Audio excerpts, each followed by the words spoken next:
The Washington Post, where democracy dies in darkness, if they have anything to say about it, has obtained secret information from anonymous sources at the highest level of government, showing that the government is in no way a threat to our constitutional freedoms.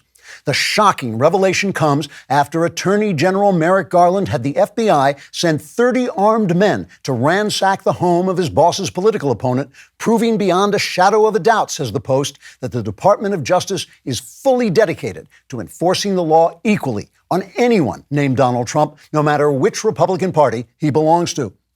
According to the Post, anonymous sources say insiders believe that sources who ask to remain anonymous are saying government officials close to the anonymous source of the anonymous sources are revealing under oath in closed-door hearings with unnamed officials that the Department of Justice is totally uncorrupt and has acted so well and wisely that their motives could only be questioned by the most extreme right-wing extremists, extremely threatening to commit extreme right-wing violence, extremely in extreme extremities of right-wing extremism. Anonymous sources say. The Post says they have contacted one source so close to Merrick Garland that the two are almost indistinguishable, and they can now reveal that Garland acted with absolute integrity and only after thinking very carefully while stroking his chin with a totally serious expression on his face and gazing out the window at the Washington Monument to remind himself of the deep responsibility he has to uphold the law fairly until it crushes Trump for ruining his chances to be on the Supreme Court, that lousy orange-haired son of a bitch. The indistinguishable Garland source, appearing as a silhouette in an underground parking garage, like in that cool scene with Deep Throat in All the President's Men, told the Post, quote, "As an anonymous source, I can reliably report that anonymous sources tell me Donald Trump was hiding the nuclear codes in Melania's lacy and terrific-smelling lingerie, which we never went anywhere near. Merrick Garland, who's a wonderful person, by the way, and not me at all, has reason to believe Trump was planning to use those nuclear codes to call the White House with a disguised voice and demand the president launch an attack on himself." And sure, that may sound ridiculously implausible to some lunatic QAnon conspiracy theorist, but if Trump isn't guilty, why did he cyber-bleach all his phones and destroy them with a hammer? Oh, wait. Maybe that's what Hillary Clinton did totally by accident. That time she stepped on a Lego and then hopped around until her cyber bleach just happened to fall into all her phones, and then she tried to pull it out with a hammer but used the wrong end over and over and over again. But if Trump had done that, it would have been on purpose, because no one could possibly do that by accident, unquote. In proudly announcing the paper's amazing scoop, Post editor-in-chief Sally Slavish said, quote, "This newspaper has a long history of fearlessly exposing the absolute integrity of federal law agencies since 2021, and we're not going to stop until every shining example of perfect performance has been ferreted out and brought to the attention of an adoring public, or at least an adoring news media, which amounts to the same thing as far as we're concerned.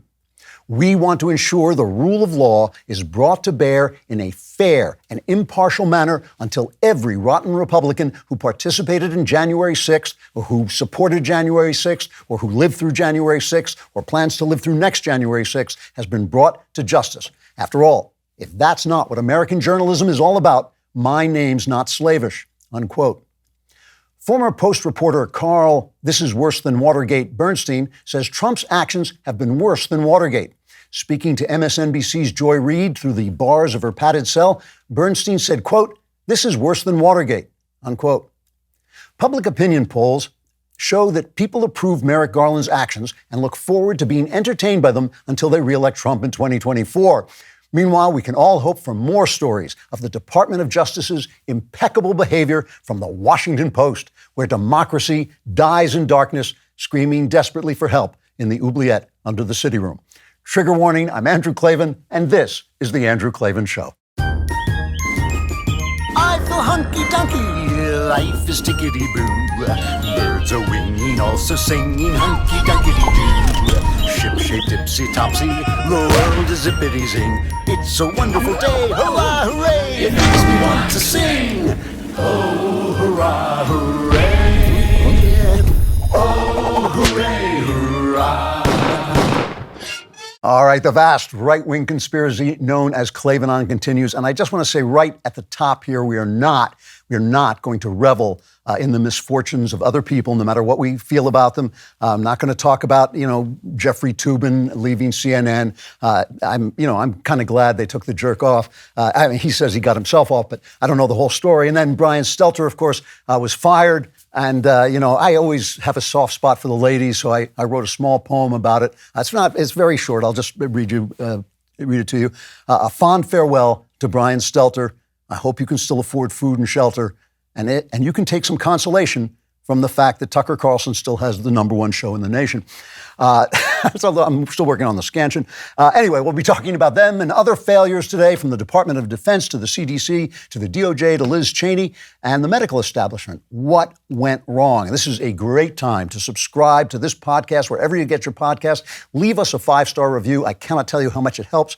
Subscribe to my personal YouTube channel, the Andrew Klavan YouTube channel, and you will get exclusive content simply by ringing that little bell, and someone you don't know will die, but you will get exclusive content. Also, if you leave a comment, it depends. If it's really hateful, bigoted, racist, sexist, transphobic, we will read it on the air because it'll fit right in with the rest of our content. Today is from PJM. It says, I hope you don't mind that I ordered your book for my local library, just as I did for When Christmas Comes, talking about the sequel, A Strange Habit of Mind. Ordered for the local library. Looking forward to seeing it in my queue. The library is great as long as no one takes it out for free. I want people to pay every time they buy that book. Speaking of which, by the way, The Strange Habit of Mind, I've been begging you please to pre-order it so that we could get the attention of the publisher. My publisher, Mysterious Press. If Mysterious Press ever disappears and Daily Wire is not publishing books, no one will publish a book like this anymore, A Strange Habit of Mind.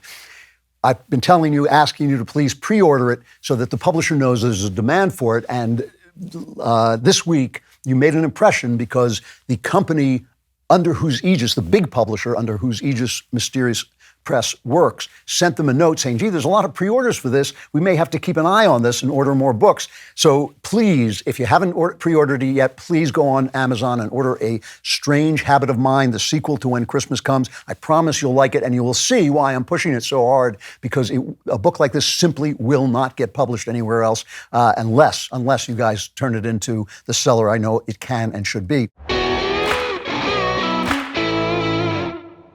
So the administration keeps playing with the definition of recession, but whatever you think it is, Americans are worried. Food and gas prices are higher than ever, which is why I'm grateful for my favorite meat delivery service, Good Ranchers. While grocery store meat prices continue to rise, Good Ranchers has your back. Their inflation-proof model locks in your price the day you subscribe for the life of your subscription. Plus, you can pause your subscription for up to 90 days or cancel anytime you want, but you won't want to. And not only that, Good Ranchers is also currently running a back-to-school give-back program with the goal of donating 100,000 high-quality meals this month to children in need. Go to goodranchers.com/Klavan and use code Klavan at checkout. You'll get $30 off plus free shipping, and you can subscribe to lock in your price, recession-proof your meals for life. And you can help these guys reach their goal of donating 100,000 meals to children who may need it going into the fall semester. It's goodranchers.com/Klavan. Use code Klavan at checkout. Good Ranchers, American meat delivered to those who know how to spell Klavan, which is Klavan, no E's. There are no E's in Klavan. I think we can all agree, among our various problems, there are two very big problems. One is widespread pornography use, and the other is critical theory. All the critical theories, race, gender theory, all of them. Both of these are destroying young people's sexuality and their bodies and minds. And I want to make the argument today that theory and pornography are deeply related to one another, and both are part of a greater failure that has led to the failure of our elites in our institutions, which is, I think, what we're confronting right now. And this is I hope not too much information. I've talked about this before. When I was researching the novel Empire of Lies, I had to research sadomasochism because the hero has wrestled with sadomasochism. And a lot of people thought the story had to be autobiographical because it was so realistic, but I promise it was not. It was just an idea related to the fact that the Marquis de Sade, the inventor of where we get the word sadism, reading the Marquis de Sade was one of the things that had convinced me that atheism didn't work, that atheism was not a viable way of life. And so I wrote that into the story because this was about a man who had found religion while he was immersed in this horrible way of life. And while I was researching that life, I looked at some S&M porn. And I won't say that I found it addictive, but I found it disturbingly compelling. A very violent porn. It was very compelling. And the porn I looked at got worse and worse. The more I would look, I would notice I was going on worse and worse sites. By the time I finished this novel, just melding my mind with this character gutted me. It almost ruined me. I was a wreck when I finished this book. And I said to my wife, I'm never going to write another novel. And she said to me hilariously, yes, dear, sit down and eat your dinner, because she knows that I'm always going to write another novel. But I had to ask myself, why did this garbage, these pictures of women being abused, become a turn-on to me, which is basically what it was. It's not my thing. It's horrible stuff. So why was I drawn to this crap as I was doing this research? And as I examined the idea, I thought about this, and the truth is that nature moves us by putting extremes in our minds. If you have a moth that is attracted to slightly darker moths, and you dye a moth blacker than appears in nature, the moth will follow the black moth. In other words, what it's told to is go for the darkest thing there is. It's not told to go to the dark one that you like, that exists. It's told to go just dark, just go dark, right? And if you have a spider that likes, they've done experiments like this. If you have a spider that likes female spiders with hairy legs and you invent to tape more hair on a spider's legs, he'll go after that spider, even though it doesn't exist in nature. What nature does is it just says hair, hairy legs, hairy legs. So pornography, like fantasies, like your sexual fantasies, just shapes. Those are just shapes and pictures in your mind. I know there are real women on one end of the pornographer's business, but when it comes to the audience, it's just a shape. It's just a picture. And men are programmed to react to shapes, right? We're programmed to react to the shape of women, the visual perception of women turns us on.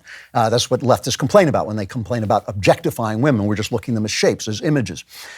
And for men also, there's an element of action to having sex, right? This is something you do. If you think about the language we use when we describe sex, the male is the active partner. And that action, because nature moves us to extremes, that action can become aggression in our fantasies, and that aggression can become violence in our fantasies and in our porn. And violence against the shape of a woman becomes a turn-on. This is all happening in your mind. It's all happening in imagery. It's not happening in real life. So then why, if nature pushes us to extremes, why aren't we all sadistic rapists, right? I've never been part of that life. I've never been part of that. That's never been something that has actually turned me on in real life. But the answer is obvious. Real women aren't shapes. That's the answer. That's the simple answer. They're people, right? They're individuals. And when you're in bed with a woman, it's probably, if you live a fairly decent life, if you're not totally a wild man, it's probably because you like her. And the last thing you want is to see her suffering, right? If you look at these pictures, these S&M pictures, the woman's face is always contorted with agony and suffering. And I literally cannot think of anything less sexually exciting than seeing somebody I like looking like that in agony and suffering. When men get addicted to porn, though, they find that they can no longer, a lot of them find that they can no longer have actual relations. They can't even have sexual relations. They become impotent because the woman will not act like the woman in the picture. They cannot make that leap from a shape of a woman to an actual, real woman. And because they're not having sex anymore, they double down on the porn, they do more porn, and they become more and more alienated from reality, right? So the less this thing works in real life, the more they retreat into the porn, and the less they are able to work in real life. Which brings me to critical theory. I am flabbergasted by how often I hear elite, theoretically intelligent, well-credentialed people saying things that are so stupid that they border on the babbling insane. And then other people applaud what they're saying. Let's take Kamala Harris. Now, I know we make fun of Kamala Harris, but she's actually not a stupid woman. She's an attorney. She's the vice president of the United States. She's risen through the ranks. Here she is talking about equity, which arises out of race theory. It's cut 15. So when we talk about equality, well, that's a good goal. But let us not presume that because everyone should be treated equal, that they start out on equal footing. So equity as a concept says, recognize that everyone has the same capacity, but in order for them to have equal opportunity to reach that capacity, we must pay attention to this issue of equity if we are to expect and allow people to compete on equal footing. So that woman just told a group of people who are now applauding after she finishes that we all have the same capacity. Now, I would like to send her to explain to Aaron Judge or LeBron James that I have the exact same capacity to hit home runs or make baskets that they do, and they're going to have to stand down or make fewer baskets so that I can be equal to them on the court. Nobody believes that everybody has the same capacity. The woman said something entirely stupid. In other words, she is doubling down on theory because her ideas simply don't work in real life. The same way people double down on porn because the porn disables them from acting in real life. Equity sees people, just like porn does, as objects, as things that should be equal because we want equality. So here are some things that are less equal, so they must have the same capacity. All we have to do is make them equal. It becomes, they solve their problem by committing injustice, by doing essentially violence to the normal run of things. And, you know, if equality is the thing we're looking for, it's again, nature pushing us to extremes. Nature pushes us to extremes. We want these equalities of outcomes because we forget that people are individuals. They have inner lives. They have inner talents. They're born with talents. They're born with deficits. Some people are born only with deficits. Some people have no talent. There's all kinds of different people. They all have inner lives. Once you make them objects, as if you were looking at them through porn, once you make them objects, you can start to do all kinds of violent and unjust things to them. Let's take another example, a doctor named Jeremy Carswell, who is from Boston Children's Hospital, where we are now learning that they have repeatedly cut off the healthy breasts of little girls as young as 15. I mean, that to me, at my age, that's a little girl. This is an atrocity. This is a satanic atrocity. As I've said before, the evil Nazi doctor Joseph Mengele brought this gender-affirming care to Adolf Hitler. Adolf Hitler would have said, "What do you think I am? I'm not doing that." Here is Dr. Jeremy talking about this. Now just listen to how stupid the things she says are. Cut 7. A child will often know that they are transgender from the moment that they have any ability to express themselves, and parents will often tell us this. We have parents who tell us that their kids, they knew from the minute they were born practically, and actions like refusing to get a haircut or standing to urinate, trying to stand to urinate, refusing to stand to urinate, trying on siblings' clothing, playing with the, quote, opposite gender toys, things like that. There is more and more a group of adolescents that we are seeing that really are coming to the realization that they might be trans or gender diverse a little bit later on in their life. So what we're seeing from them is that they always sort of knew something was maybe off and didn't have the understanding to know that they might be trans or have a different gender identity than the one they had been assigned. So that is a growing population that we are seeing, and that's being recognized as being trans and able to be treated. Now, anybody who's ever dealt with kids knows that every toddler doesn't like getting a haircut. All children experiment with switching clothes around and all this stuff. They're learning to feel comfortable inside their body, inside who they are. And so she's talking nonsense. She's talking nonsense, but she has a theoretical problem, which is that men and women are different. That's not fair. So she is saying to us, oh, well, if they do these things that all children do, we can start to operate on them and butcher the bodies of perfectly healthy people who do not need surgery in any way. It's a pornographic way of treating human beings. Let me just compare that, okay? It's not saying, by the way, that their feelings don't count or their feelings don't matter. Let's just take an example of real life. Here's a woman named Ashley Brass who was put on a TikTok video from Gays Against Groomers, which is a big group because these groomers are making gays look evil, and most gays, of course, are more conservative than not. So here's this lady, Ashley Brass, talking about her real-life experience, not this pornographic theory experience where she's just a shape that has a problem that has to be solved, but what it's like to be a real person being dealt with by other people who are treating you like a real person. I'd like to publicly thank the universe and my parents for allowing me to be born into a time where they said, no, you can't change your gender at the ripe age of 14 when I asked to be a boy instead of a girl because being a girl going through puberty was hard. I vividly remember standing in this exact living room and asking my parents, can I be a boy instead? Because being a girl going through puberty was not fun. Getting a period, growing boobs, shaving your legs, shaving your armpits, waxing your eyebrows, none of that was enjoyable for me. It was awkward and uncomfortable, so I decided to do anything else, which was be a boy instead. I wore baggy clothes and I put my hair in a ponytail, and I just decided, nope, not doing it. And my mom's response was, no, you're a girl. You could dress however you want, but you are a girl. That is your gender, and it is what it is. Nothing you can do about it. So yeah, I'm just very grateful that I wasn't born into a time period now where parents are getting brainwashed into responding with the words, okay, do you want to talk about it? Nope, nothing to talk about. Vagina, girl, and it is what it is. And looking back, I'm so very grateful I didn't try to do anything to change this body because I love her and she is beautiful.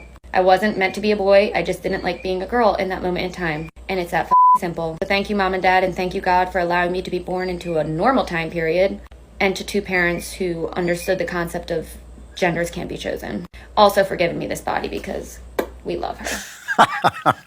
See, if you're just a shape, you can change the shape and you change the person. But if you're a person, then you have to deal with all of who you are. You know, there's a great writer, Goethe, who was a very famous writer. We don't read him much in English-speaking countries because we don't know that much about his civilization. I think it's probably why, because he's a wonderful, wonderful writer. But he said, all theory is gray, but forever green is the tree of life. The difference between that gray and that green, between theory and life, is the inner life of human beings, the inner experience of human beings in their bodies, right? You don't have this inner experience separate from your body. It's your inner experience in your body. And the way we relate to that is what I call the great speculation, where we speculate that your inner life is as important and sacred to you as mine is to me, and both are as sacred and righteous to God as each other. We are equal in that. We have to treat each other like that. That is where we get little phrases like love your neighbor like yourself, because he too is living a life. These people have fallen into a pornography of theory, which is basically materialism. It's the idea that you're a shape. You're the same as the idea of you in their heads. You're just a shape, and they can manipulate you and do with you whatever they want. You don't need freedom, because you have what freedom is for individuals. Freedom is for that inner person who is made happy by freedom. A commitment to materialism is why our institutions are failing, and why they're failing into this spectacular collapse brought on by theory and surrounded by theory, and of people drowning and saying absurd, ridiculous things that grow out of their theories, and why they're doubling down on ideas that are destroying both them and us.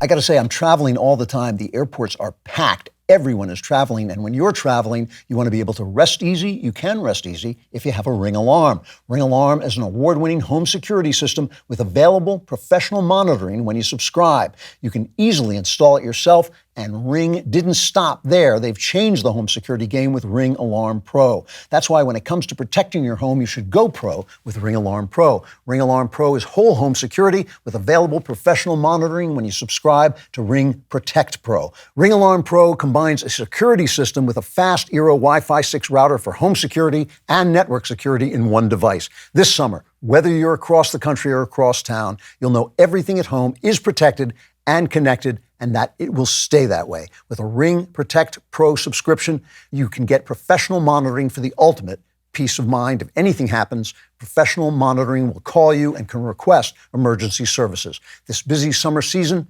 go pro with Ring Alarm Pro. Learn more at ring.com/Klavan. That's ring.com/Klavan. How do you spell Klavan? Anyone comes to your Ring doorbell, just look in your app and ask them, how do you spell Klavan? And if they know, set off the alarm.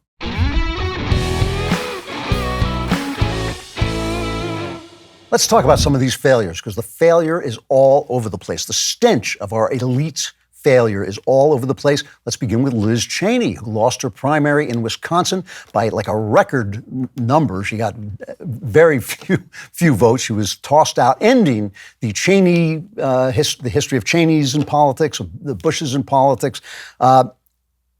This is after she, of course, appeared in the show trial of January 6th that the Democrats were holding, which was just an embarrassment. It was an embarrassment. It was a trial with no defense. That's an embarrassment per se. That's a violation per se. As I keep saying, you do not even report on a trial that has no defense, because you start to think, well, this is some kind of information, but it's not. If there's no defense, there's no information. She lost by a historic margin. Candidate Trump-backed Harriet Hagman took 66.3% of the vote to Cheney's 28.9%. Now, talking about people who are completely detached from reality, who are doubling down on what they're doing, even as it fails, here's what Liz Cheney said. This is cut 17. The great and original champion of our party, Abraham Lincoln, was defeated in elections for the Senate and the House before he won the most important election of all. Lincoln ultimately prevailed, he saved our Union, and he defined our obligation as Americans for all of history. Speaking at Gettysburg of the great task remaining before us, Lincoln said that we here highly resolve that these dead shall not have died in vain, that this nation, under God, shall have a new birth of freedom, and that government of the people, by the people, and for the people shall not perish from this earth. Yeah, he did say that. That's true about Abraham Lincoln, so she got that part right. When I heard this, I tweeted, I knew Abe Lincoln. Abe Lincoln was a friend of mine, Congresswoman, you know Abe Lincoln. But first of all, Abraham Lincoln lost his race while winning the popular vote, and she got a historically low vote. But he was also a great man, and Liz Cheney, not so much. She could have opposed Trump. She could have said that Trump was wrong about the election being stolen. Other people have said that. But she joined with the Democrats in waging a campaign intended to demonize all Republicans. Now, I want to get her failure exactly right, because people call her a rhino and all, and in some ways she was a bad congresswoman in that she doesn't really care about Wyoming. She'd rather be in the Beltway than in Wyoming. But you can't call her a rhino. Her votes were pretty conservative. What she was someone who would not acknowledge the failure of the GOP establishment, which is, again, a theoretical failure, not paying attention to real people in real life. The John McCains, the Mitt Romneys, the George W's, they're not bad people. You don't have to hate them. It has nothing to do with that. They weren't addressing the issue, which is simply this. The culture has been battering ordinary Americans, telling them their country stinks, their country's racist, they're homophobic, their God doesn't exist, everything they do is they're stupid, they're deplorable, all this stuff, while the government grows and grows and grows and does its job more and more badly and takes away more and more of our freedoms. And basically, the Republicans just kept saying, well, we'll cut taxes. We'll cut taxes. Capitalism, capitalism, capitalism. Teachers are coming into our schools and teaching our children that they're the wrong sex. Well, capitalism. They just weren't listening. When you run a John McCain, when you run a Jeb Bush, you're not paying attention to what the people want, what they're thinking about. And now Donald Trump has turned that around, and that's what they're fighting against. They're not fighting against Donald Trump. They're fighting against a party that has changed because it wasn't answering the needs of its voters. So the DOJ, this is all part of what's happening with the DOJ, right? There are threats of violence against the FBI now because of their raid on Mar-a-Lago. And I am deeply, deeply opposed to threatening anybody to any kind of political violence. But they must have known. They acted recklessly. They must have known that some of this was going to happen. And it gets worse when the media, whose job it is to question the government. That's their job. It is to say, well, wait a minute, this hasn't happened for 232 years. Was it a mistake to change? And instead we got this. This is cut number one. The FBI is a conservative-leaning law enforcement organization, and we've sort of lost the thread on that in the past 6 years. These attacks against the FBI, these attacks against the most important federal law enforcement agency less in than America. 24 hours after a peaceful search that they gave them a heads up on. Peaceful search. It's all legal. It's all lawful. It's not a raid. They didn't. They're not there improperly or unlawfully. The Justice Department is returning to its historical position as a law enforcement agency above politics, trying to do the right thing. I don't think there was any politics involved. This appears to be a nonpartisan process. Because anybody on this set had done the same thing, the exact same result would have occurred. A judge would not sign off on that if there were not evidence. Sources tell me that, there's a reason they wouldn't go in there if it wasn't really significant, if they weren't really concerned about the nature of the classified information that Trump had, what he might be doing with it, who he might be showing it to.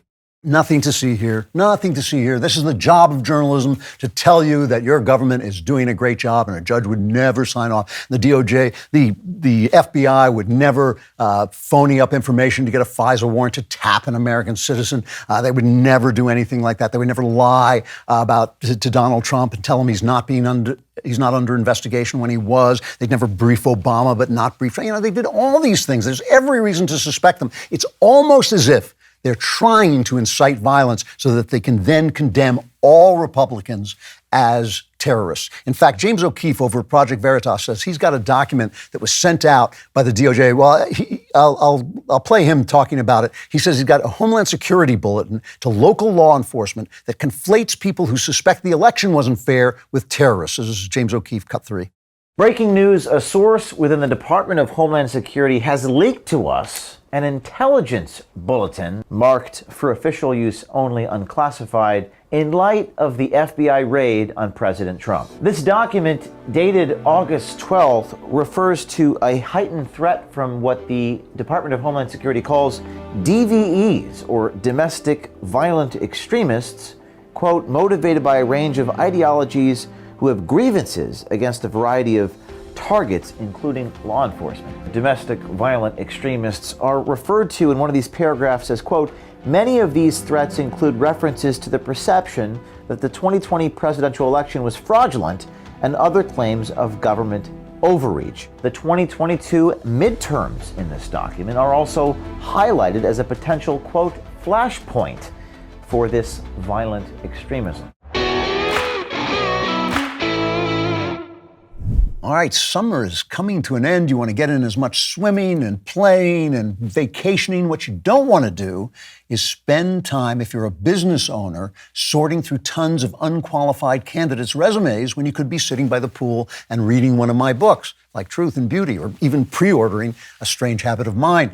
That's why you need ZipRecruiter to find great candidates. They do the work for you, and now you can try it for free at ZipRecruiter.com/Klavan. Free is a good price. ZipRecruiter uses its powerful technology to find and match the right candidates with your job. You can easily review these recommended candidates and invite your top choices to apply, and ZipRecruiter has a complete suite of tools that makes it easy to filter, review, and rate your candidates. 4 out of 5 employers who post on ZipRecruiter get a quality candidate within the first day. No wonder ZipRecruiter is the #1 rated hiring site based on G2 satisfaction ratings as of January 1st, 2022. So soak up all that summer has to offer and let ZipRecruiter do the work. Ready for the URL? It's ZipRecruiter.com/Klavan. That's where you can try it for free. Again, that's ZipRecruiter.com/Klavan. ZipRecruiter, the smartest way to hire if you're smart enough to spell Klavan, which, by the way, is Klavan.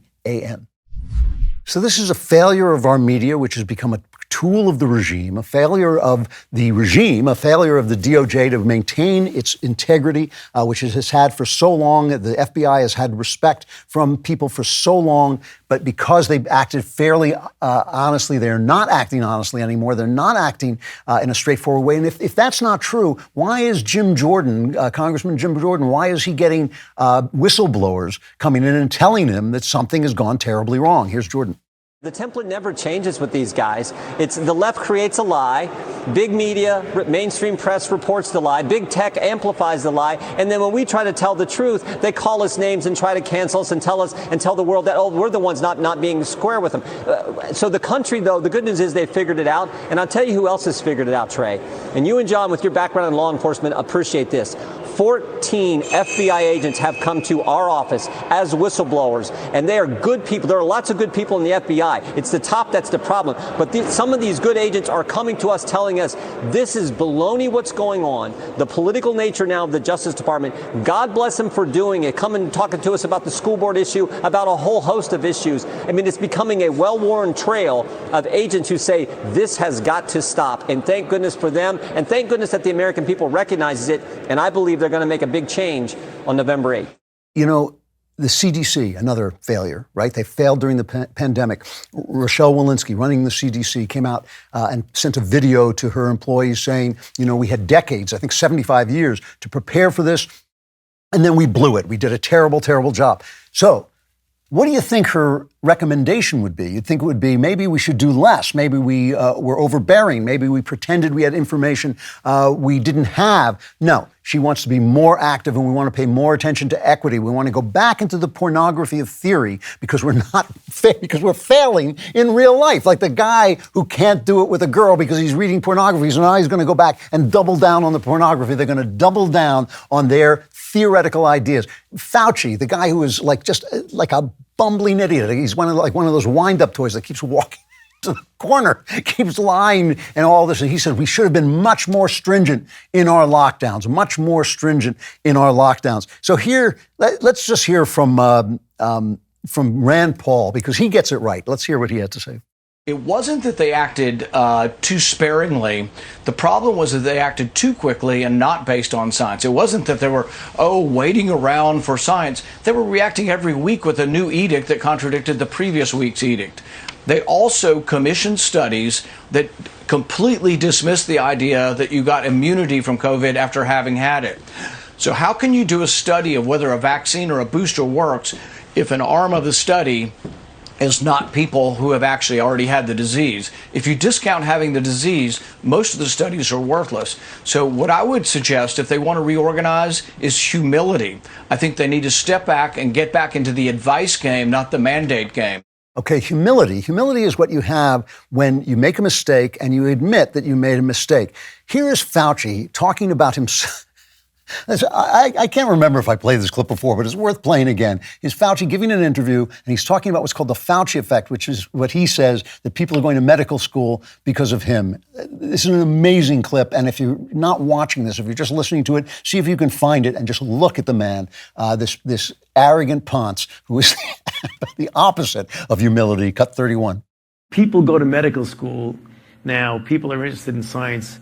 Not because of me, because most people don't know me, who I am. My friends know me, my wife knows me, but people don't know me. It's what I symbolize.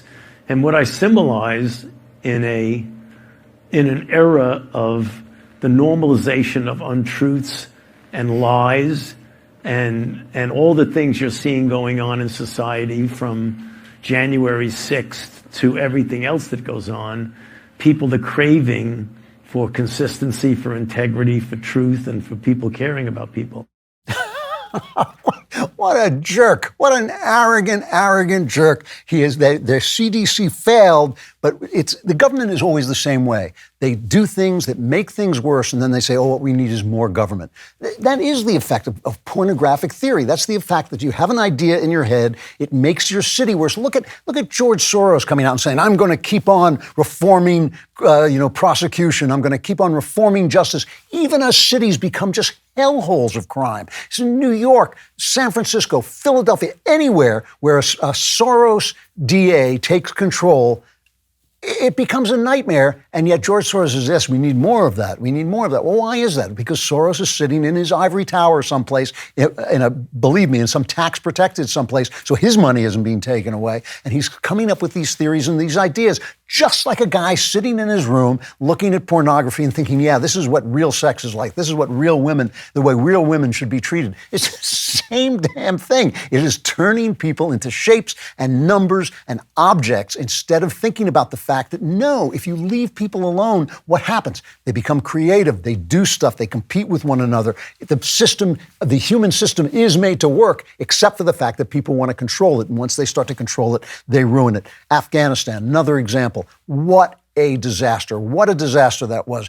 People dying. The Taliban has now taken over. After the Afghanistan, the Taliban is back in charge. They've taken away education from women. They've banned music. You have to wear beards or they come and beat the crap out of you. All the stuff that was happening before is happening again, which means it's a staging ground for terrorism, just like it was when we went in there. And even if you believed, and now the Republicans have put out a report saying that the military, that they lied to us. They told us that the military was totally on board. That's not true. The military said we should keep a small force there. We keep a small force almost everywhere. Of course, we should have kept a small force, not to keep the war going, but simply to make sure to maintain control. But no, Biden had an idea. His idea was we should get out. He got out, and he got out in the most embarrassing, humiliating way possible. Do you think Putin didn't see that when he decided whether he was going to go into Ukraine or not? Of course he did. Of course, it was a complete disaster. And Biden told us, it was an extraordinary success, another extraordinary success. One failure after another, all of our institutions working off theories without any regard to the lives of the human beings those theories affect. The more impotent they become, the more they turn to their theoretical porn. And that's what we're seeing. And it all goes back again to this overarching idea of materialism, which is the Marxist theory. All Marxism is materialist. That's the Marxist theory that has failed, and they keep doubling down on it, and they're done. They are done. They have failed themselves into the ground. You know, when I was getting my pilot's license, I had real problems with motion sickness. I would go up in the plane, and sometimes I'd have to ask the teacher to bring it down because it was small, it was blowing around, and I'd get sick. So I started to use Relief Band. Relief Band is the #1 FDA-cleared anti-nausea wristband that has been clinically proven to quickly relieve and effectively prevent nausea and vomiting associated with motion sickness, anxiety, migraines, hangovers, morning sickness, chemotherapy, and so much more. It worked for me. It was great. Relief Band stimulates a nerve in the wrist that travels to the part of the brain that controls nausea, then blocks the signal your brain sends to your stomach telling you that you are sick. I don't care. I just care that it stops me from being nauseous. Relief Band is a band you wear on your wrist to give you relief from nausea. You can even change the intensity depending on how you're feeling to make it stronger or weaker. And I really like the fact, by the way, that there are no drugs involved. I'm not a big drug guy, and I just liked this clean, natural way of getting the job done. Relief Band is 100% drug-free, non-drowsy, provides all-natural, long-lasting relief with 0 side effects for as long as you need it. And they've just released their newest model, Relief Band Sport. The Sport is waterproof, has an extended battery life, and can even attach to your smartwatch. Right now, you can join the over 100,000 Relief Band users with an exclusive offer just for my listeners. Go to reliefband.com and use promo code Klavan. You'll receive 20% off plus free shipping with a no questions asked 30-day money-back guarantee. It's better to have Relief Band and not need it than to need it and not have it. Go to RELIEFBAND.com. Use promo code Klavan for 20% off plus free shipping. Sure, I spelled Relief Band, but how do you spell Klavan? It's Klavan. No E's in Klavan. I just make it look this easy. There are no E's in Klavan.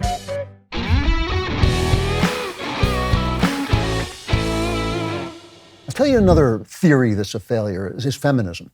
And people, women too, get angry at me when I say this, as if I were saying, oh, women should have no rights, women should have no choices in life. And obviously, I don't think that in the least. What I think is that women have been talked into making choices that make most women unhappy. Each individual woman, of course, should make whatever choice she wants.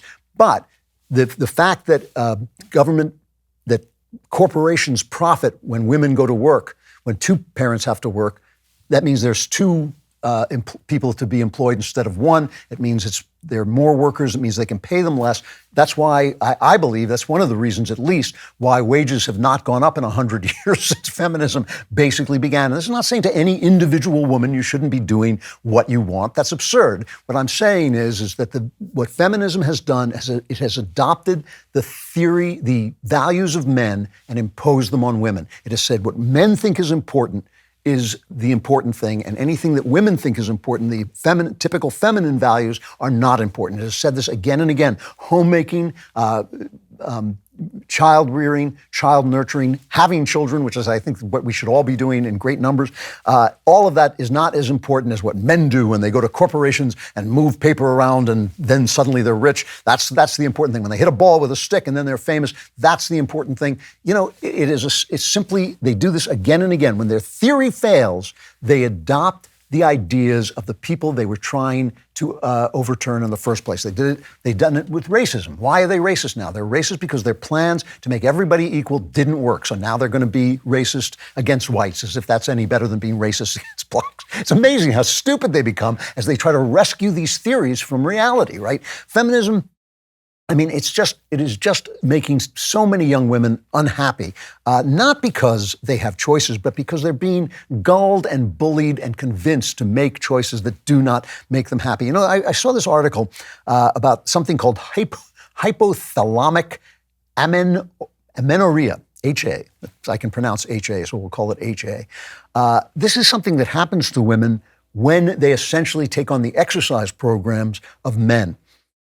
This is like fitness, you know, women who get into fitness. This is one of these things that I'm always complaining about is women saying, she's a strong woman. She's a strong woman. You go like, well, is that really the most important thing for a woman? Is like tenderness not important? Is generosity not important? Is nurturing not important? Is care and taking time with life and basically turning houses into homes? Is that really not important? Is it only being a strong woman? Every woman in a movie has to be sitting there posed like a man with her hands on her hips and all this. I mean, is that really what's important? No, it's feminism telling them that male values are important, and so they are failures unless they live up to male values. So what they have is they find out now that when you have these women who have six-pack abs are not that healthy. Women who have those muscles are not that healthy. Women who do Olympic sports don't have their period, which means they're not fertile. The stress that goes into this kind of work and working like men sometimes like to work leads to what they call a suppressed hypothalamic pituitary ovarian axis. Undereating, excessive exercise, and psychological stress. And undereating doesn't necessarily mean eating celery all day. Undereating can still include breakfast, lunch, and dinner. I'm reading this. If too much energy has to be used for exercise, then there might not be enough energy left to accomplish critical functions such as ovulating. So if you want to stop being a full woman, all you have to do is act like a man. You don't have to go to Boston Children's Hospital to have your body cut to pieces. You can just do it yourself. But that's what they've been doing all this time. So Boston Children's Hospital is only jumping on the feminist wagon by eliminating the role of women. I mean, it's almost, when you read about stuff like this, it's almost as if women's bodies were meant for something different than men's. It's almost as if women's bodies were meant to perform a different function, and in doing that function, that their brains are different too, that everything about them is geared toward that function of reproducing the human race, which I think, call me crazy, I think it's kind of important. I think it's kind of important to build families, to build homes, to take the material world and make it a spiritual world, to make dinner an act of love, to make a house a home, to make a child into a human being. Those are spiritual actions that go against the materialism that all these theories are based on. And yet, they will not let the theory go. And if you want to see theory pushed to the point of absolute misery, you want to see women again and again explaining why they're miserable and how you should be miserable too, all you have to do is go to the New York Times, a former newspaper, and go to their op-ed page, or as we call it, Knucklehead Row. Oh, hey, hey, oh, hey, ho, let's go waltzing down to Knucklehead Row. Here is an op-ed by Nona Willis Aronowitz. She's the author of Bad Sex. And she says, I still believe in the power of sexual freedom. You want to see somebody lost in a theory that didn't work, clinging to that theory? You want to see like porn. She says, half a second later, we're grappling with sexuality. Generation Z, which rightly sees how women are still, after all these years, taught to prioritize men's desires over their own, they've started to reject the concept of sex positivity and question whether casual dating is worth it, sometimes opting out of sex altogether, and question whether, as the righteous energy of Me Too fades into a more ambiguous debate, we've reached a point where it's become obvious that consent and figuring out what you don't want is just not enough. Who could have ever thought that this would happen? She says, this is the part that gets me. She says, at the tail end of 2016, I ended an 8-year relationship about 6 years too late. Our marriage was modern and progressive by most standards. We experimented with non-monogamy. My partner did more laundry than I did. And yet, I found myself unable to admit a simple fact. Our sex was bad. How can it be? They were so progressive. How could their sex have been bad? It was intrinsically gut-level bad. So, of course, this marriage ended.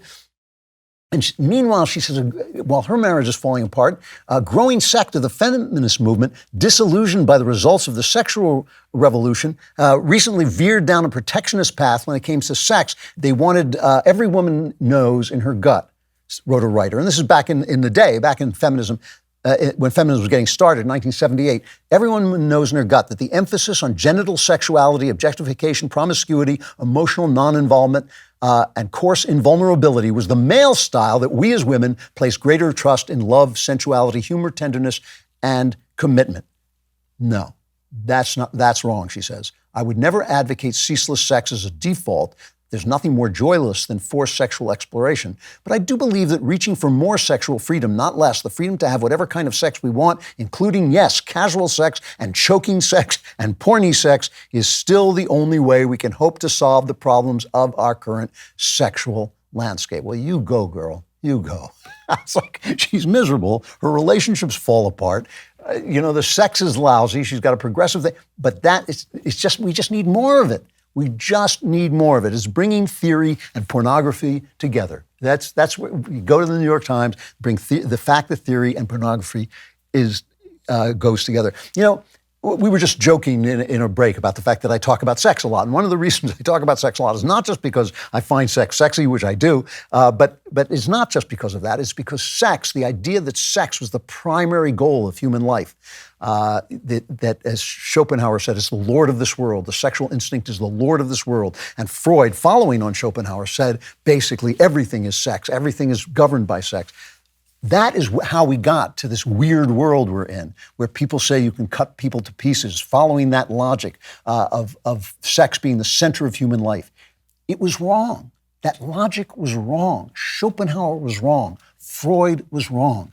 It's love that is the center of human life. It is bonding between human beings that's the center of human life. Sex comes along later, after you learn to love, after you learn to be an individual, after you begin to develop your own inner life. You start to love the inner lives of others. You start to love the inner lives of others. Look, I was attracted to my wife's shape, but I fell in love with her. I fell in love with her, and I still am in love with her because it wasn't based on just shape. It was based on who she is. Love is the first thing. It's the first thing. Sex comes after that and represents that love. And if we don't live like that, we become as miserable as somebody on Knucklehead Row. And believe me, you do not want that to happen to you. One failure after another, one theory failed after another, pornography of theory, doubling down on it as human beings fall apart. That is the left. That is our institutions. That is our country right at this moment. Cryptocurrency is one of the most exciting investment opportunities to come around for some time. But what about the taxes? Did you know you can trade Bitcoin, Ethereum, and over 80 other cryptocurrencies in a tax-advantaged IRA? With Alto Crypto IRA, you can avoid or defer the taxes when trading crypto like Bitcoin. Get into investing in crypto and do it in a tax-advantaged retirement account. Alto's Crypto IRA is an easy way to get crypto into an IRA. Trade all you want without the tax headache. No commissions, no paperwork. Alto makes investing in crypto incredibly easy. You can create an account in just a few minutes and invest with as little as $10 with no setup charges. Just create your account, transfer funds, and start investing. Alto offers industry-leading security and alternative investment opportunities through some of the world's most recognized platforms and fund partners. Plus, there are multiple ways to fund your account, a cash contribution, or transfer cash from an existing IRA, and so on. Open an Alto Crypto IRA with as little as $10. Go to altoira.com/Andrew. That's ALTOIRA.com/Andrew. Start investing in cryptocurrency today. Go to altoira.com/Andrew. It's so easy, you don't even need to know how to spell Klavan. You know, one of the reasons I talk about the arts all the time and about culture is because, and one of the reasons I think that art can be so revelatory is precisely because art can't live in theory. If you create a story and the characters just represent your theories of life, people are going to go, these aren't real people. So once you start dealing with real people, theories tend to fall apart because it's the tree of life that's evergreen and theories that remain gray. And that's why I want to talk about what I think is one of the greatest Christian movies ever made, and the fact, and this will drive you crazy because it drives me crazy, it was made by some of the biggest leftists in Hollywood. And that's saying a lot. I'm talking about a movie called Dead Man Walking from the 90s. You know, I pick on religious films a lot, and I don't really mean to pick on kind of the standard G-rated, everything turns out great religious films, because I think those are good movies. I think they're good family movies. I think they're movies that you can watch and they sort of, you know, buck you up and all that stuff. But the great religious stories, the great Christian stories especially, are sometimes a lot darker. I've talked about the fact that my journey to Christ, which was a 35-year journey, really began with my reading Crime and Punishment by Dostoevsky, which is about an axe murderer and a hooker, you know? So it's not the kind of book that you usually find when you go into a Christian bookstore. And so it's not that I want there to be fewer G-rated Christian movies, it's that I want there to be movies that are more complex, and this is one of them. And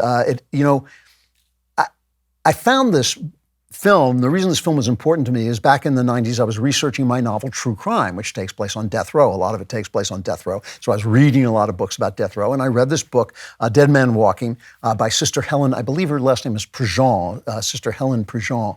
And it's a true story about how she served as the spiritual counselor to two killers on death row. And she became an anti-death penalty activist. And she, too, I think, is kind of a leftist. She's kind of a social justice nun, one of these social justice Catholics. And Susan Sarandon got hold of the book, the actress, and also another leftist, and she didn't option it, she says. It was just a handshake deal with this nun. And eventually she basically browbeat her then boyfriend, Tim Robbins, into writing and directing the film of this, which is very different. It's a different story than the actual true story. But it had Sarandon playing Sister Prejean and Sean Penn starring as a fictional amalgam of the two characters in the book. There are two killers in the book that she is a spiritual counselor to, and Penn plays a sort of combination of both of those characters. So here you have Sarandon, lapsed Catholic, total socialist, complete member of like the Democratic Socialists of America. Tim Robbins supported Bernie Sanders, complete socialist. Sean Penn, he's just a whack job communist, supported Hugo Chavez. The only good thing I can say about Susan Sarandon is that back in the 80s, I guess, her kids went to the same fancy private schools my daughter went to, and I would see her. I even chatted with her. My wife chatted with her, too, at a parent meeting. She always showed up for the parent meetings. She was very nice as a person, and that impressed me. But there's one other thing that I have to say about all of these three socialists, these leftists, is that they're terrific artists. And you may not like that, but it's just the truth. Sarandon and Robbins are both tremendously talented actors. Sean Penn, at his peak, was one of the greatest actors I've seen on film. If you've never seen the film At Close Range, a gangster movie with Christopher Walken, unbelievable performance. And this performance is one of his best. The performance in Dead Man Walking is one of his best. He did not win the Oscar for it. He should have. I think maybe she did, but he didn't, but he should have. It was just an amazing, amazing performance. They made this to be an anti-death penalty film, like Sister Helen Prejean would have wanted. And I want to say that I do not come away from it having changed my mind. I've seen it before, and I watched it recently again. I do not come away from it having changed my mind. My feeling about the death penalty is that the death penalty in America is unjust and completely unforgivable. No matter what a person has done, you do not put him in prison for 5, 10, 20 years and then execute him for something he did all that time ago. I think that's tormenting the victim's family. I think it's tormenting him. I think it's cruel and unusual punishment. But I can imagine a just death penalty for certain kinds of heinous crimes. I can imagine a death penalty where you put a guy in prison for a year and you begin a process where he gets every chance to prove his innocence, and if he doesn't at the end of that year, he is put to death. I can imagine that being fair. So it didn't convince me to become an anti-death penalty. It doesn't work as propaganda. It does work. It does work as a depiction of Christ acting in the world, in a world of tragedy and evil and cruelty by all the people involved. So how did this bunch of leftists create such a wonderful Christian movie? And I don't believe that I believe Christ is above politics. I believe he can love Democrats. I don't know how he can love Democrats, but apparently he can. I believe that he really is looking into our hearts and not into the way we vote. So I'm not saying that a leftist shouldn't be able to make it, but I don't think that's the movie they meant to make. I think they had to make it to get their point across. And they did it to some degree by the demand on artists that they be honest about the human condition. Penn's killer is so realistic. When I covered crime as a reporter, I met people just like this. There's a wonderful scene where the nun, Susan Sarandon, holds him to account as he tries to get out of the fact that he committed these horrible crimes. He's in prison on death row for having shot and raped a young girl, an innocent young girl, and killed both her and her boyfriend. This is cut 21, the scene between the two of them. You have robbed these parents of so much, Matt. They have nothing in their lives but sorrow, no joy. That is what you have given them.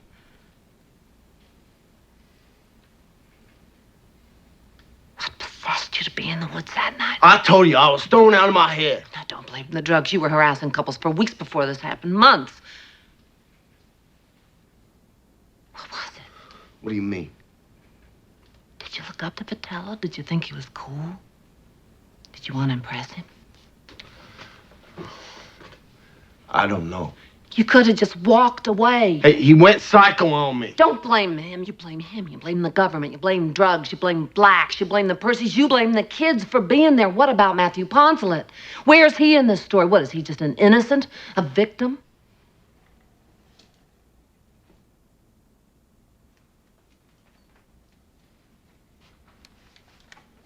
I ain't no victim. He doesn't want to see himself as a victim. She gets him that way. But the other thing they did was they let the parents of the dead children speak. And one of the dead children, and this was a big mistake that the nun and Sister Helen actually made in real life, that she didn't go to them right away. And they came to her and said, why are you talking to this murderer and not to us? And when she shows up, they assume that she has changed her mind and abandoned this guy. But they find out she hasn't. She's still the spiritual counselor of the person who killed their child. And this is the scene where the parents confront her. And it's a wonderful artistic scene because she comes off badly in it. It's cut 20. I'm just trying to follow the example of Jesus, who said that every person is worth more than their worst act. This is not a person. This is an animal. No, I take that back. Animals don't rape and murder their own kind. Matthew Poncelet is God's mistake. And you want to hold the poor murderer's hand? You want to be there to comfort him when he dies? There wasn't anybody in the woods that night to comfort Hope when those two animals pushed her face down into the wet grass.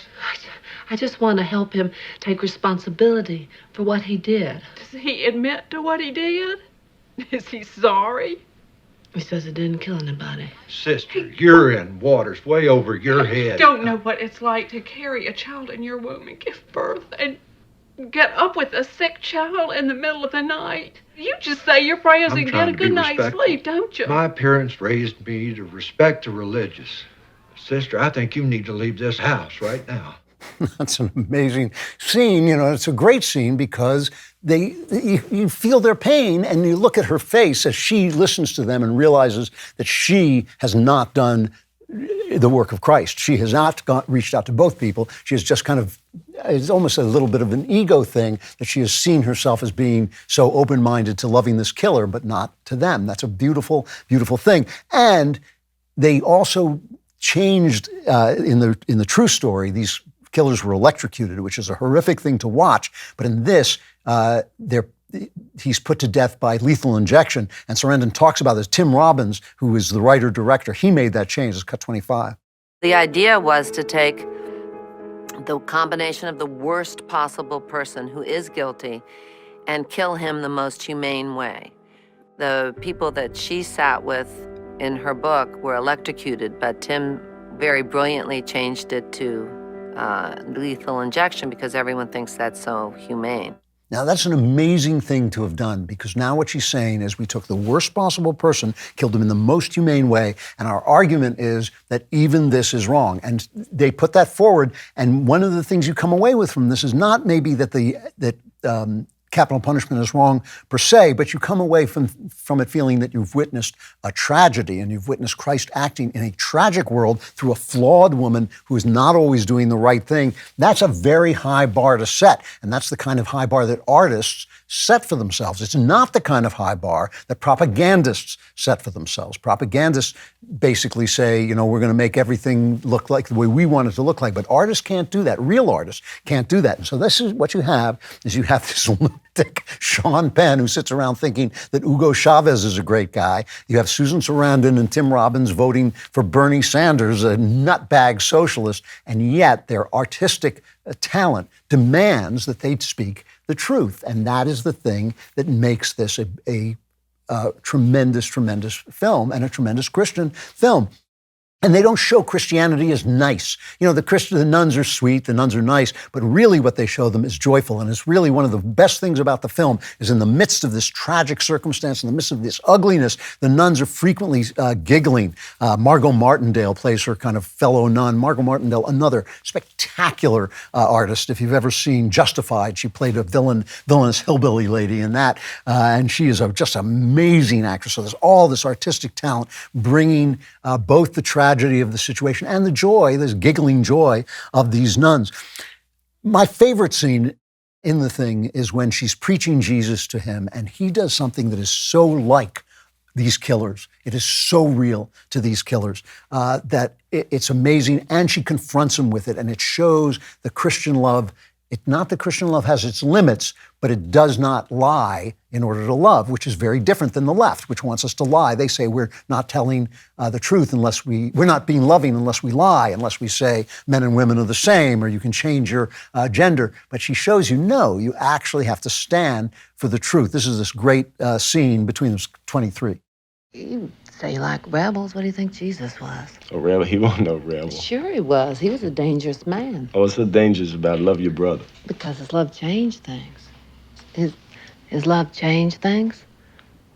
All those people nobody cared about, the prostitutes, beggars, the poor, they finally had somebody who respected them, loved them, made them realize their own worth. They had dignity, and they were becoming so powerful that the guys on the top got real nervous, and so they had to kill Jesus. Kind of like me, huh?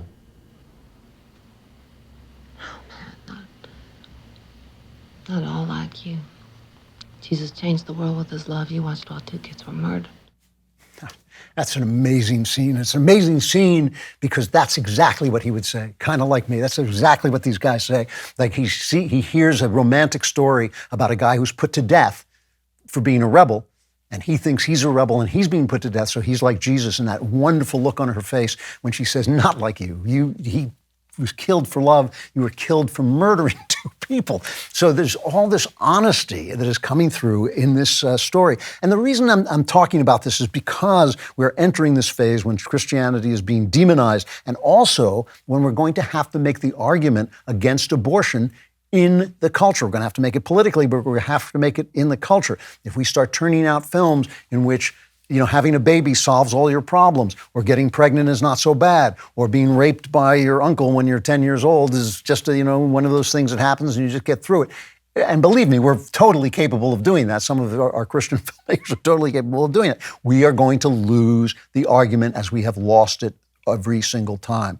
Great movies, great Christian movies, great art, great Christian art, great true art, great American art. It's not made by great Americans. It's not made by great Christians. Both Tim Robbins and Susan Sarandon are lapsed Catholics, I'm pretty sure. It's made by great artists.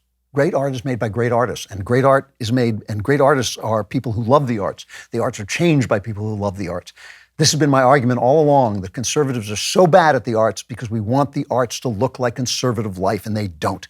They don't. The stories of Shakespeare are not stories of conservatives. The stories of Homer are not stories of conservatives. The great art is art about life, because life doesn't fit with our theories. Life is messy. Life is full of individuals who do different things, and when you turn that off and you say, that's too sexy, oh, you had a nude scene, oh, you had people cursing, you are turning off life, and you're turning off life, you're turning off art. Here's an example of leftists making one of the great Christian movies, and we should follow that example.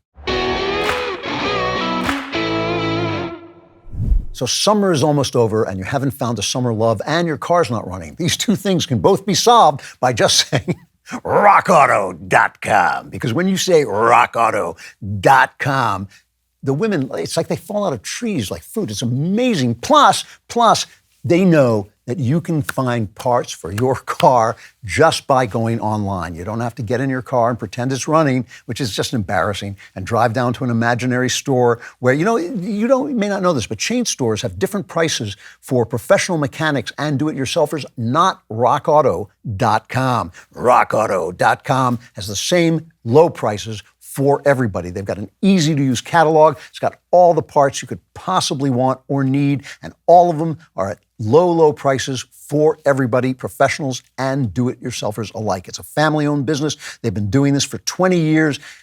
It is just, and it's almost worth breaking the parts in your car just so you can say rockauto.com and win the love of women. Go to rockauto.com, get brakes, shocks, carpet, wipers, headlights, mirrors, mufflers, lug nuts, any other part you need, rockauto.com. Be sure to write Klavan in their How Did You Hear About Us box so they know I sent you, and make sure to write it in the same way, Klavan, Klavan. All right, in case you missed it, Ben Shapiro's book club has returned, and you're in luck because you can now watch it on dailywireplus.com. This month's book was East of Eden, one of the greatest novels, John Steinbeck, and you can check it out now to hear Ben discuss the novel and share his notes with you. Next month, he'll be discussing All the King's Men by Robert Penn Warren, another good book, so be sure to pick up your copy today. You must be an all-access member to join in on the fun, so head to dailywireplus.com and become a member today to watch the latest episode of Ben Shapiro's Book Club and join Ben live for the next one. That's dailywireplus.com. And by the way, starting next Friday, there's going to be a portion of this show, which we're going to call the Member Block, and that too will only be available to Daily Wire Plus members. Head over to Daily Wire Plus, become a member today. Next week, I'm going to talk about writing tips and how to get into the writing business, and that will be just for members, so you want to subscribe. So one of the many ways that they've been demonizing people, especially on the right, is by demonizing religion, calling anyone who opposes the government a Christian nationalist. The Atlantic did an article associating the rosary with extremism. I love that. We want to talk to the author today of a book called Religious Liberty and the American Founding. Vincent Philip Munoz is the Tocqueville Associate Professor of Political Science and a concurrent professor of law at the University of Notre Dame, where he also directs the university's Center for Citizenship and Constitutional Government. The book, again, is Religious Liberty and the American Founding. Vincent, thank you so much for coming on. I appreciate it. It's my pleasure. So the book, what really fascinated me about this book is that it's not at all a rant or even an argument in defense of the founders' vision. It's just a way of trying to educate people as to what the founders' vision is, basically. You want us to understand where they're coming from. So let's talk about that. You say that the founders felt that religious liberty was an inalienable natural right. Can you first of all explain that we always talk about this natural rights? What are natural rights? Yeah. Well, thank you. And thanks for having me on the show. And actually, thanks for noticing. I try to be as objective as I can as a scholar in this book. It's not my job to defend the founders, to advocate for their position. I understood my task is to just try to set the founders' record straight, put it out there for people in the way they could understand it. And then we can have a conversation after we understand it about whether it's a meritorious or a good understanding of religious liberty. So it's gratifying that you noticed that. You asked, what is a natural right? Well, let me start with natural. It means it's a privileged freedom, ability that doesn't come from the government. We think of rights as freedoms. It's a freedom we have on account of our human nature, our God-given human nature. Right? So this is the first thing to know and understand, that our natural rights don't come from the government. I mean, we do have rights that come from the government. Right to serve on a jury trial, for example. That's an acquired right, to use the founders' terminology. It's a right that's only acquired or we only possess when we're in a government. But some rights, like religious liberty, we have prior to government, and then we actually create government to secure those natural rights. So there's a materialist argument that goes around. Yuval Harari, I think, makes it all the time, that we really have no rights. This is just a fiction that we tell. But the founders didn't just decide this was true. They didn't just decide to tell the story of natural rights. They must have had some process of logic where they reached the idea of natural rights, or am I wrong? No, that's exactly right. And I mean, to say, it's kind of nonsensical to say we don't have natural rights. I mean, natural rights are just a way of talking about justice. I mean, I suppose you can simply say no justice exists. I mean, Nietzsche says this. Other people say that there is no such thing as justice, right? If you're a nihilist, I suppose that's true, and everything is just the will of the stronger. But the natural rights are the language the founders use, and that we still use today, to talk about justice.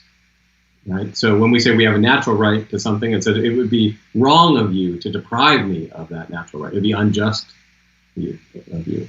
What I try to do in the book is to explain the founders' arguments about justice, about why we have natural rights. It's pretty easy to show that they believe we have natural rights. That's the language they use. I try to bring out their arguments, and there's a theological argument. It's really a Protestant argument for natural rights. There's an Enlightenment philosophy, that's really through Jefferson via John Locke. And there's what I call Madison's natural theology. So whether it's Enlightenment philosophy, this natural theology, or a more revealed theology, the founders reached the same place, the same conclusion, that we have a natural right. So when they talk about religion, when I have read Supreme Court decisions on what our freedoms of religion are, I find them incredibly confused and in conflict with one another. And you sort of point out in the book that they're not really that clear. I mean, we have the right. Well, you tell me. I mean, what were they saying when they gave us religious rights? This is part of the problem. Why a book like this, and there's been many books like this, why we keep on writing them. The one thing scholars don't agree about much. The one thing we do agree about is the Supreme Court is just a mess when it comes to church-state jurisprudence and religious liberty. My argument is the court's been saying they're following the founders. I mean, liberal justices, conservative justices, everyone says they're following the founders. None of them have really got them. And I think the key, as you directed our conversation, they don't really understand what it means to have a natural right of religious liberty or an inalienable natural right. And I think if we can uncover that core concept, we might be able to make sense of the First Amendment and what a just political order regarding religious freedom might mean. Or at least we can understand the founders' understanding, and then we can talk about whether that's good or bad. Well, can you give us an idea of what that is? The book, by the way, is Religious Liberty in the American Founding. Can you give us an idea of what it means? Why would you, when you're talking about justice, for instance, I can understand why you have a natural right for me not to physically attack you. But why do I have a natural right to pray to God? Why do I have a natural right to establish a religion? Yeah, no, that's the key question. And so the founders' reasoning was this. They said, I'm going to emphasize Madison because I think in a way he has the most compelling or philosophically interesting approach. Madison said, we have obligations to the Creator. And those obligations are superior to any political obligations we might incur or create when we create a government. And that means we reserve a certain element of our natural freedom. We don't give to government authority to tell us how to pray or how to worship, or even if we ought to worship. One of the questions I often get is, if you have this idea of a creator, does that mean atheists are not protected by religious freedom? No, atheists are perfectly protected.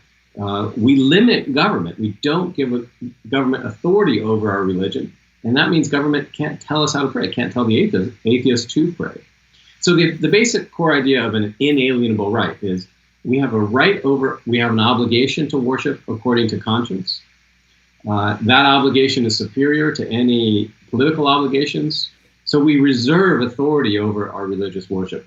That is, we don't give authority to the government over our religious worship. And that means the government can't tell us to pray. It can't tell us not to pray. It can't criminalize certain forms of worship. It can't license ministers. I can go on and on. We don't give government certain types of power. This is what we mean by limited government, right? Conservatives often confuse the idea of limited government with small government. Small government means just, taxes are low and government shouldn't do too much. Limited government means there are certain things government can't do because it lacks authority to do them. It lacks authority to do them because we don't give government that authority. Does the Madison argument fall apart, though, if you say he says you have an obligation to worship, but if there's nothing there to worship? I mean, Antonin Scalia made this really interesting argument where he said that government can't choose between religions, but it can choose between religion and irreligion. It can choose between whether there is religion or not. Does Madison's argument fall apart if there's nothing to worship?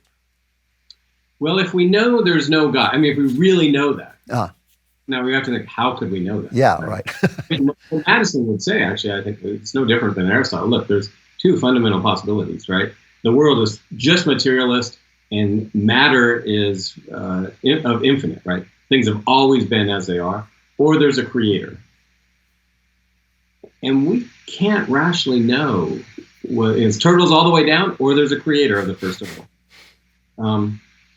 So it's reasonable, actually, to believe that there's a creator. The atheistic, materialistic, the starting point is an article of faith. You could say in some ways they're both reasonable articles of faith, though once you look at the order of the world, there's, I think, good reasons. This is just Thomas Aquinas. There's good reasons to believe in a creator God. But it's no more faithful than materialist or atheist view. Okay. So can you tell Tell us exactly what the Constitution says and why it's not clear, where the confusion comes from. Yeah, okay, well, it's a great question. It takes me about 120 pages in the book to answer. Yeah, you got a couple of minutes here, but let me give you the 20-second version. Yeah. I have kind of a peculiar argument, and lots of scholars won't like this. In fact, in the first draft, the original first line of the manuscript was, "No one will like this book." And here's my argument. It's the original meaning of the First Amendment is not altogether clear. And it's not clear because the founders didn't make it clear. Now, I have a story about why that is, but let me try to present it shortly this way. What we forget is the people who wrote the First Amendment and the Bill of Rights, they didn't think they were necessary. It was the Anti-Federalists, those who were against ratification of the Constitution. They said we want a Bill of Rights. The Federalists said we don't need a Bill of Rights. To get the Constitution ratified, the Federalists said, okay, if you ratify the Constitution, if you Anti-Federalists support ratification, we'll do a Bill of Rights after it's ratified. And then they had the elections. The Constitution was ratified. They had elections for the first Congress. First Congress was dominated by Federalists. And James Madison said to his Federalist buddies, hey, we need to write these amendments. And they said, no, we don't. We won. We got the Constitution ratified. And Madison understood, he said, look, if we write the amendments, opposition to the Constitution will dissipate. Another part of the story, the Anti-Federalists wanted amendments so they could have a second constitutional convention, so they could radically modify and change them. I mean, they didn't want the Bill of Rights. They wanted a new constitutional convention. So the people who wrote the amendments didn't really believe in them. Now, no one knows. I mean, everyone kind of knows, the scholars know this, but no one's thought through the implications of this. So when they're drafting the First Amendment, they don't really care about the text. They're just like, we have to draft an amendment because we promised it, and we'll kill the opposition if we do so. And so there's no grand, careful, what does religious freedom mean? And I think they just settle on the word establishment because, no one's for an establishment. Let's just write that in. Everyone's for free exercise. Let's just write that in. But that means there's no clear public meaning of these terms. I mean, the reason, just to be clear, the reason they didn't think that they needed a Bill of Rights was because they thought if they hadn't given the government the power to do something, it didn't have it, which we now know is not really a very good thought. What you're saying is exactly right. That the Federalist argument was government has no authority, the national government has no authority to establish religion because those powers weren't given. And the Anti-Federalists said, no, national government's going to take those powers one way or the other. And you could say maybe the Anti-Federalists were right here, as your comment suggests. But it still means the original meaning of these texts are, the language I use, they're underdetermined. So we have to figure out, what is an establishment, or what would make sense to call an establishment? What is the free exercise of religion? I'm going to say two things here. One, judges have done that, and they've just kind of made things up. That's why our jurisprudence is a mess. And I don't fault them for making things up. They had to. But they haven't done a very good job of it, I think. So what I do in this book is say, look, if we have to construct the text, that means if we have to, in a way, create meaning, well, what is the meaning we should create? And I said, well, let's go to the founders' political philosophy. And their political philosophy was all about natural rights. So what would a natural rights approach be? This is the most authentically founders' approach. And so I just try to lay it out. Well, can you, can you give a summation of that? I mean, what should we think are our rights about this? Because it is true. First of all, I can't imagine, or maybe I'm wrong, but it doesn't seem to me that they meant for religion, for instance, for prayer to be chased out of schools, or religion to be gone from any government meeting. Or am I wrong about that? Well, so this is where I get in. No one's really going to like the full answer. So let me talk about the Establishment Clause. What is an establishment of religion? Well, arguably, establishments violate natural rights because it's when government gives away power that rightfully belongs to it. So it delegates power to churches. So an example from the founding era is when we talk about taxes. Everyone thinks taxing for religion is part of an establishment. Well, it's true, but in a very precise way. What an establishment is when the government commissions a church to be able to collect taxes on its own. that is giving governmental power to churches. So churches in an established church can raise taxes on their members, and then those members are compelled by law to pay those taxes. So it's a delegation of government authority. That's what I call a church establishment. What I call a state establishment is when the government acts like a church. And so the South Carolina Constitution of 1778, which established the Christian Protestant religion, in the South Carolina Constitution of 1778, there are articles of faith that every church that's a part of the establishment has to subscribe to. And there's an oath of office for ministers. So it's when the government acts like a church. That would be when the government picks the bishops or the ministers or license the ministers. That's an establishment. So establishments are about relationships of power and control between government and institutional churches. So that's what we can't do. So prayer in public school is a little bit tricky. The government can't write prayers that students have to say. That would be an establishment. That's the government acting like the church.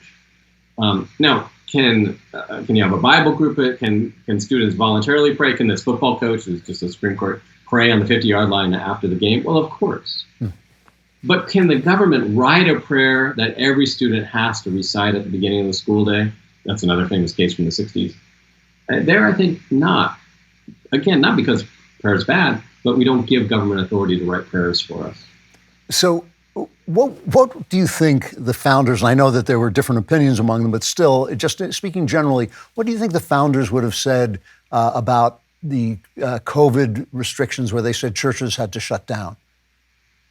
Yeah, that's a complicated question. I think if the regulations are truly generally applicable, meaning that they have to, you can have no gathering of more than 50 people or 25 people or whatever it is, and you apply that general rule to churches, then that's okay. It's like a building requirement, right? Your buildings must have a solid foundation, and just how we have a building code, a church would have to comply with the building code. But when government started to tell, this actually happened in the state of Washington. I'm from Seattle. The governor of the state of Washington drafted a regulation for how communion was to be distributed. It was outrageous. I couldn't believe it. That's a quintessential violation of the free exercise of religion. You can have general regulations for how food must be served or distributed in restaurants or in organizations that serve food, but you can't tailor-made how communion is distributed. You can't target religious exercises and regulate them. So that's again, why not? Because we don't give government authority to do that. So, I'm sorry. Well, I'm running out of time, and there's the one question I want to ask before you go. A lot of conservatives, including me, like to quote John Adams and other founders, but John Adams said it very concisely that the Constitution was written for a moral and religious people, and it is not suited to any other. Yeah, I think that certainly Adams believed that, and I think even Madison believed that. The difference here between Adams and Madison, and there are differences among the founders. Madison thought that religion was necessary for Republican government. It's not clear that government-supported religion is necessary for religion. The easiest way for conservatives to understand this is think about what most conservatives think about teacher unions. Like, education is important. Are teacher unions essential for education? Are public schools absolutely essential for education? I mean, education is important. We have to be a well-educated people to be a functioning people. But it's not clear that you need government support, especially a government monopoly, to provide education.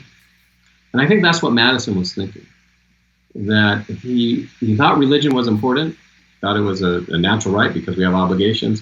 He was less clear that government involvement with religion would be good for religion in the long run. That's just part of the story, though. I mean, founders like Adams and George Washington were more confident or more optimistic that some government forms of support of religion would be good and perfectly constitutional. Interesting. The book is called Religious Liberty and the American Founding by Vincent Philip Munoz. A really good way to actually know what you're talking about when you talk about these subjects, which would make make my listeners unique. I thank you very much for coming on. It's a really interesting book, and I hope to talk to you again about more about this. My pleasure, and thanks for having me. All right. I'm sorry to tell you this. I hate to break it to you. I know you had your hopes up that the show would go on forever, but in fact, the Klavanless Week is coming up. Before you enter that vortex, that darkness, that hell that is the Klavanless Week, you want to solve all your problems. You don't want to go in there with any problems because, this is the end. So you want to listen to the mailbag. This is a classic example of the right-wing media machine. Miss Brian Stelter, ladies and gentlemen. Sorry to see him go or her go. All right, from Brian. First of all, I want to say that I appreciate your point of view. With that being said, I think you're missing the point on prosecution of Hillary Clinton. I got this letter a lot of comments on YouTube, a lot of comments other places. Okay, so I'm glad to get this in the mailbag. You're missing the point on prosecution of Hillary Clinton. I said that I didn't want her prosecuted because I thought it was a bad idea for us to start prosecuting our political enemies. While I agree there should not be any targeting of political opponents, that does not mean that the law does not apply to them. The pomp and circumstance of mentality has led our politicians to believe that they are above the law and their constituents. If Joe the plumber can be charged, then the politicians left and right should be charged regardless of the optics. Thanks, Andrew. Keep up the hard work. Okay. Joe the plumber should not have been charged. That was an obscene abuse of the law. He should not have been charged. He should not have been bothered. The press harassed him. It was ugly. It was stupid. And it was terrible. So the idea is that I violated the principle that no one is above the law. And of course, I believe very much in that principle, but it's a principle and you have to live in the real world. So let me give you an example. John Gotti, the mobster, Al Capone, whatever you want, spits on the sidewalk and the FBI arrests him and accuses him of littering and he's put away. They throw the book at him for littering and disturbing the peace and he's put away for 3 to 5 years. Does anybody complain? Do you complain? I don't complain. I don't complain at all. The guy's a murdering scum. They can't catch him on murdering people. So he's put away they catch him on a technicality, essentially, like they caught Al Capone on a tax technicality, and they put him away. I don't complain about that. Ron DeSantis spits on the sidewalk and they come and arrest him, or Hillary Clinton spits on the sidewalk and they come and arrest him. And I feel very differently about that, even though no one is above the law. And if you're going to arrest one person, you can arrest another person. But once you start to do that, you have upped the ante. So if Hillary Clinton is arrested for spitting on the sidewalk, then Ron DeSantis can be arrested for that as well. When they sent in people to ransack, to search Mar-a-Lago, to search the president, they upped the ante. And now when people say, oh, Hillary Clinton should go to jail, I don't really have an argument against them. You're right. If they're going to do it to one person, they're going to do it to the other person. If they indict Donald Trump, and you're going to hear all this pontificating and sententious talk on the left, oh, well, no one's above the law. We finally proved that no one's above the law, except Hillary Clinton. Hillary Clinton's above the law. But Joe Biden, Hunter Biden, they're above the law, but not Donald Trump. That's the problem. That is the problem. Once you start upping the ante, there's no argument to stop the other people from doing it as well. That was why I was against putting Hillary Clinton in prison for you could put her in prison for murdering Jeffrey Epstein if you had her on that, but for for using her cell phone when she shouldn't have used her cell phone, for taking classified documents out, no, I think that's upping the ante too fast, too far. You have to live in the real world, and in the real world, once you start to do that, the other side starts to do it. Now they've done it. Now they've upped that ante. Their argument is, well, this is Al Capone, but that argument is a lie. And so they have never proved any kind of real law breaking against Trump, and what they're doing is really, really stupid. Now I have no argument. You're right. Now I have no argument, but only because they made this reckless, stupid move. I'm glad we didn't do it, but now it's going to be very hard to talk people out of it when power changes hands. From Jody, you often mention that you once had a great therapist who guided you through some life-changing self-discovery. I really want to end my years-long Prozac habit and know that I will need some help, but I can't seem to find a therapist who is remotely interested in supporting that choice. Can you suggest a good first step, perhaps the psychiatry world is not the best place to look. Thanks for the glimmer of hope that it might be possible. Yes, first let me just say that from what I've heard from doctors, and I'm not a doctor, but what I've heard from doctors is that if you are going to get off Prozac or any other antidepressant, you should do it in a doctor's care, and you should do it slowly and gradually so that there's not a reaction. So that is what I know. Psychiatry is not the place to look. In the old days, when I had a crisis in my youth, I went to a psychiatrist and he talked to me. Psychiatrists don't do that anymore. Psychiatrists are almost all drug dealers. That's what they do. They deal in these drugs. And I'm very much opposed to the overuse of them. I'm sure there are some limited cases where they might be the right thing to use, but I think that they are just vastly, vastly overused. So what you want to do is you want to go to a psychologist or a psychotherapist and have that person help you maybe make a referral that will help you get to a doctor who will help you get off these drugs. If you feel that they are the wrong thing and they are not helping you, you should get off them and get somebody to help you get off them, a psychologist or a psychotherapist, but do it with a doctor's help so you don't just go off right away and have a reaction. Let's see. From Emily, you say that Trump is a bad guy and was necessary for the moment. However, why specifically is he a bad guy? Besides poor romantic relationship behavior, why is Trump a bad person? I don't see that he is a bad guy. I have to admit that I say he's a bad guy. I use it as a sort of shorthand. He's a bad guy and he's a good guy in other ways. I mean, I'm not saying he's not a villain. I don't think he's a villain, but I don't think he treats people properly, including sometimes the voters.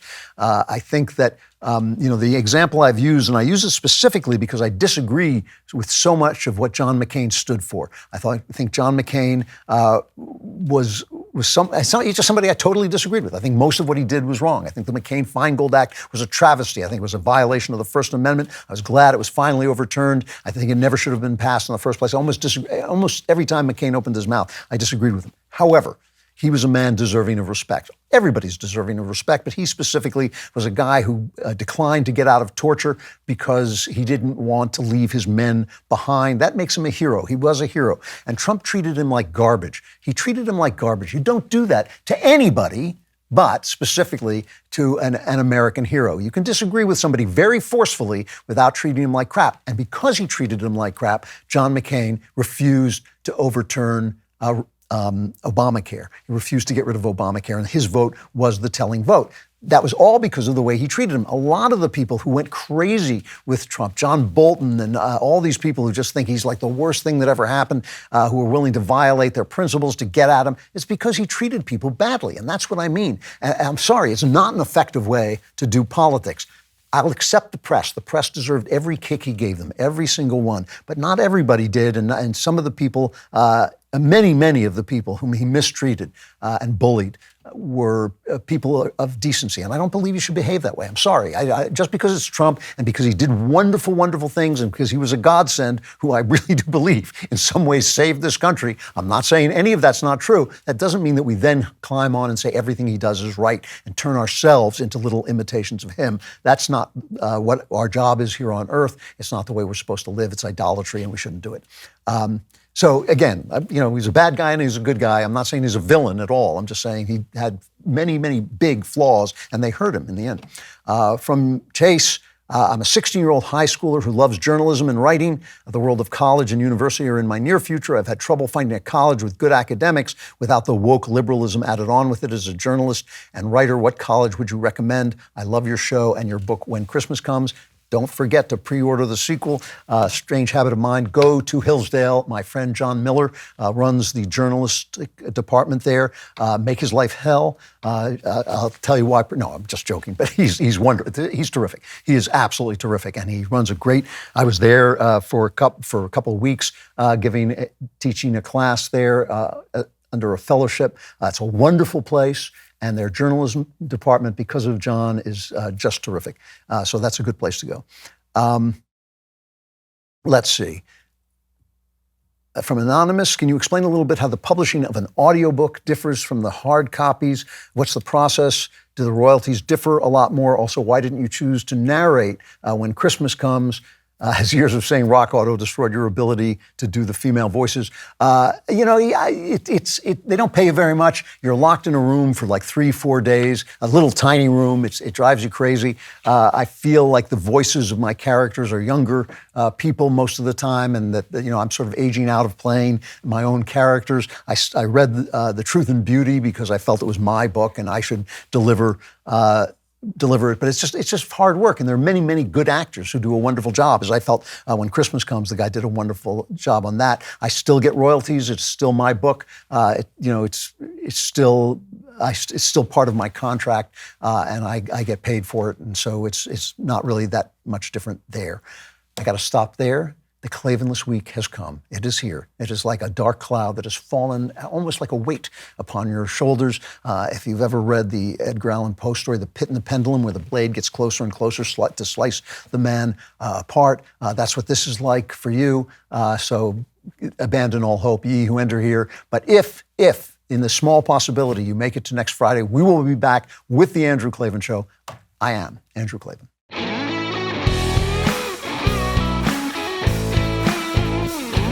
The Andrew Klavan Show is produced by Lisa Bacon, executive producer Jeremy Boring, our supervising producer is Mathis Glover, production manager Pavel Wadowski, editor and associate producer Danny D'Amico. Our audio is mixed by Mike Cormina. Animations are by Cynthia Angulo. Hair and makeup is done by Cherokee Hart. Our production coordinator is McKenna Waters, and our production assistant is Jacob Falash. The Andrew Klavan Show is a Daily Wire production. Copyright Daily Wire 2022.